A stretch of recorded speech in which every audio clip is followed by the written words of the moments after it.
Talking about addiction is difficult for most of us. Could your smartphone be the cause of your addiction? And if so, are you ready to take back control over this technology? According to worldwide screen statistics, the average person spends 6 hours and 40 minutes in front of screens, which is mostly their phones. Breaking it down further, every single day, that is 40% of our waking hours. And so, if you imagine yourself being alive for at least the next 25 years, of the next 25 years, 10 years or a decade, you will spend looking at your screen, which is most probably your phone. Through this video, I'm hoping that we will together explore why phone addiction happens in the first place and why it is hard to deal with. Secondly, why it is bad and why we should try to deal with it immediately. Thirdly, I'm going to share a range of actionable tips that I have personally found really helpful for breaking my own phone addiction and reducing screen time so that I can use my time in a way that's generally healthier, happier, and more productive. And don't worry, putting your phone away in a box and locking it or going back to analog phones are not part of my solution. So let's dive into it. Why are your phones so addictive? I'm pretty sure we can all think of a time we unlocked our phones to quickly check something like Instagram or emails, and then you spend up 2 hours just absolutely glued to the screen. Dr. Larry Rosen, an expert in the psychology of technology, wanted to find out exactly how many times we fall into this trap. In 2016, he got a group of students to download an app onto their phone for 8 weeks. The app tracked 2 things. Firstly, it tracked how many times they unlocked their phone, and secondly, how many minutes it stayed unlocked for. The research findings were really eye-opening for all of us. Students unlocked their phones over 60 times a day, and they were on their phones for over 3.5 hours or 220 minutes. As someone who uses their smartphones for work every day, I agree our phones are really useful if used well and can be used to boost our productivity. Unconsciously, we are becoming more and more addicted to our phones, and what's even scarier is that it's not entirely under our control. There is a phenomenon often called brain hacking, which is where technology is being purposefully designed to change the way that we think and to control the habits that we form, which literally ends up changing how our brain functions. And that is all part of what we call the attention economy. The economy part is the economics about how finite resources like food, money are made and shared and consumed. Then the attention part comes in because our attention is a limited resource. What does that mean? That means that if we pay attention to one thing, we have to ignore something else. And so, in this attention economy that we've been in for so many years, now tech companies are all competing for our limited attention. And this makes us the product rather than the consumer. Now imagine this is you and this is your phone. You now have all these different companies that are trying to advertise to you. And the way they advertise to you is through these social media apps on your device. So the more time you spend on your phone, essentially, the more these companies can advertise to you. And that for them has been a wonderfully productive revenue generation model. Let's recognize and understand that social media companies have armies of really talented engineers working around the clock to keep you addicted to your device. And your brain, your poor brain, that has evolved over hundreds of thousands of years within an environment that is not the environment that we are in today. And these companies do really clever things. Like, for example, if you're scrolling through these apps, there is infinite scroll. There is no end to the ability to keep scrolling and keep getting the type of entertainment that you really like to see. Sometimes, apps like Instagram will hold back your likes and send them to your phone when you least expect them. That draws you in through all of the notifications that start popping up on your phone, and then you start scrolling, and good luck trying to get off it. This is an idea called random intermittent reward, which spikes our dopamine levels. Essentially, we release dopamine when we get some sort of unexpected reward. And so, if you want to design something to be very addictive, you would try and add as many dopamine triggers as possible. And that is exactly what's being done by your phone with social media. And then what's even worse is that literally everything we do is being tracked by various companies so that they can target us with even more targeted ads, with even more targeted content that releases even more dopamine. And the big takeaway from that is, if you feel like you are super addicted to your phone, don't worry, it's not only your fault. The odds have been stacked against you. You are fighting a losing battle in this attention economy because we literally cannot compete against the armies of engineers these companies have hired to take control of our attention without having the right armor to guard us.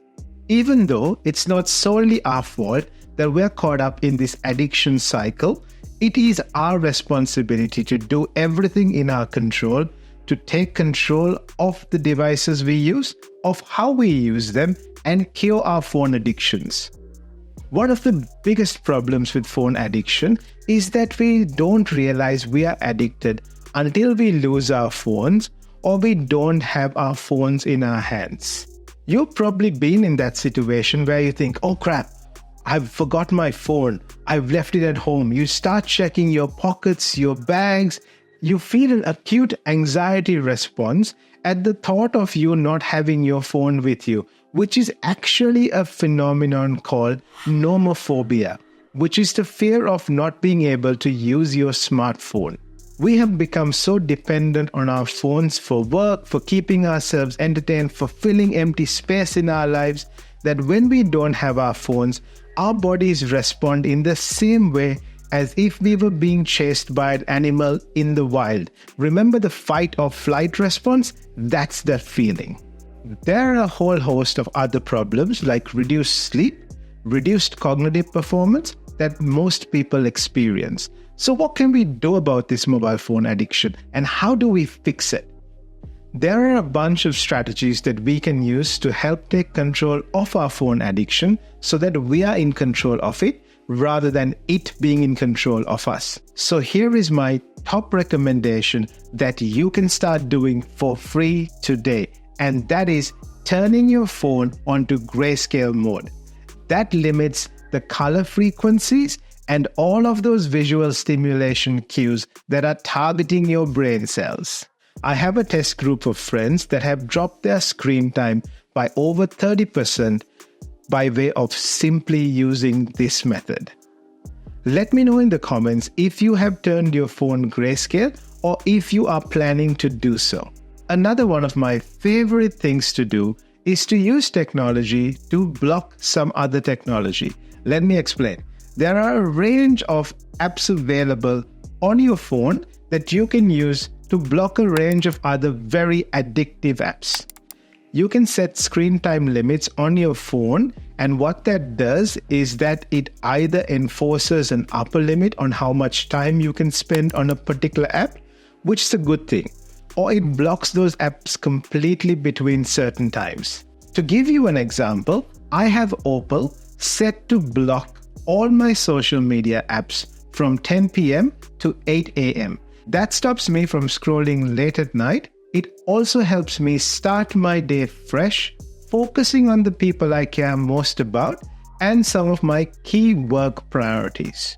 And if you don't want to use a relatively inexpensive app like Opal to buy back some of your time, you can do it for free using the focus modes on your phone. I have set up my focus mode in a way that I never receive any notifications while I am in the work focus mode. I can only receive calls or text from immediate family. Another really cool free to use tip is putting your phone on charger outside your bedroom. That keeps you away from any digital distractions or those occasional message pop-up lights or bings. And for all of you out there thinking, oh, I need my phone in the room because that is my alarm clock, buy an alarm clock. That $5 is a worthwhile investment in yourself to get the rest and recovery your brain deserves. Phone tip number 4, and yet another free tip, is to rearrange the apps on your phone. Something I do is I don't have any social media apps on my home screens. If I want to access Instagram, I have to swipe down and type Instagram, and then I have to click on it before I open Instagram. It's kind of nice and limits some of that instant gratification. Some of my friends in the test group have taken this a step further, and they're using a really smart way of having all of their social media apps always logged off. So for example, when you want to log into X, you will have to open up the app, then enter your username, your password, and then log on. That is another way of delaying that instant gratification or those quick dopamine hits that keep you locked on to scrolling. A really awesome app to help you kick that addiction is OneSec. Now here's a warning. When you're in the early stages of kicking that addiction, OneSec can be really annoying, and that is the expected result. So how does this app work? When you click on your favorite social media app, it gives you an artificial loading screen and recommends you wait 5 seconds. Then it recommends a few other things you can do, and if you still want to open the app, you can do so. My final tip is something I have started using very recently, and that is not responding to social media DMs and text messages on my phone. I use a site called text.com which brings together all my messages, and I have set up dedicated response times within my Outlook calendar that allow me to focus and batch my responses. Within the first 2 weeks, it has saved me lots of time and also made some of my responses clear and more thoughtful. Those are a few strategies you can use to take control of your phone and stop your phone from controlling you, your mood, and your well-being. I would love to know in the comments which of these strategies you agree with and some of the things that have worked well for you. As always, let me know if I have missed something or if you do disagree with any of the recommendations. I'm here and open to learn. Now that you have come to the end of my video, don't click to watch my next video. Don't even click the subscribe button, although that's really useful. Take the time to share this video with 1 or 2 or 3 people that you really care about, that you know this video will benefit, and spend the rest of the time to implement some of these strategies and take back control of the wonderful technology in your hands. Remember, my friends, with technology, the future looks bright.